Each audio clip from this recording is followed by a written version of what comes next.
Go. In this week's Parsha, in the beginning of the Parsha, we discussed the laws of vows, nedarim in Hebrew. So the Torah tells us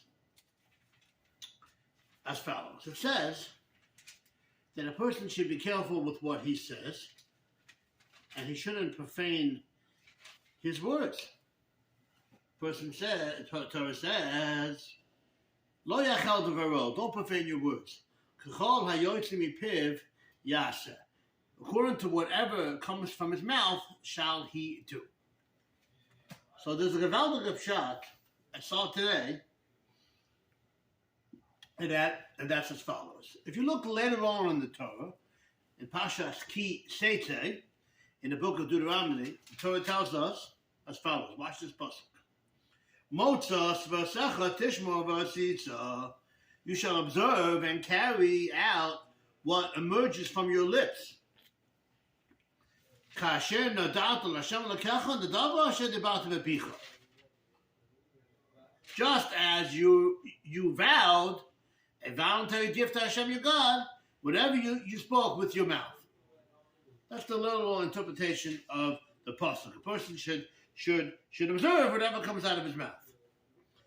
Al derech drush, homiletically, you could say as follows. I'm going to explain this verse, and then I'm going to show how this is also what's going on in our verse in this week's parsha. When a person makes a vow that they're going to give tzedakah, they're going to give money, I'm stuck in a situation. If I get out of this jam, I'm going to give $1,000 to whatever charity you want to pick. And a person says it with a simcha, with enjoyment, with happiness, because he really wants to get out of the jam. And he says, I'll give $1,000 if I get out of this jam, if I win this lawsuit. Now what happens when he gets out of the jam? He doesn't really want to give the money. He only made the pledge, the vow, because he wanted to get out of the jam. But once he gets out of it, the simcha goes away because he really doesn't want to do it. So he's going to try to get out of it. But even if he does it, he won't do it with the simcha. But no, just that's John the pasuk.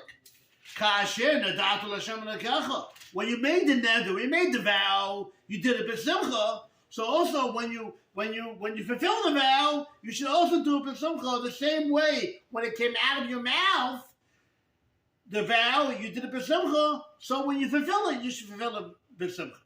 That is the pshat in that pasuk. That could be what's also happening in our pasuk in the Torah. The Torah is saying the same thing. When you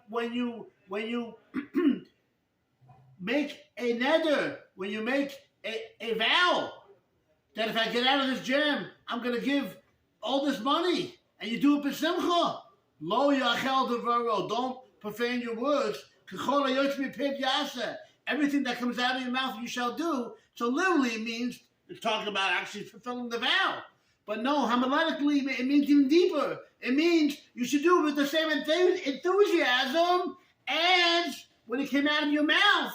You said you're going to do it with b'simcha. So when you get out of the gym and you do it, you should also do it b'simcha. K'chol hayotzim mipiv yaseh. You should do it according to whatever comes out of your mouth, meaning the same way that it came out of your mouth, it came b'simcha. So also you should fulfill it b'simcha. What a gewaldige, what a geschmacke pshat explanation of this verse that I saw today. I get in Shabbos.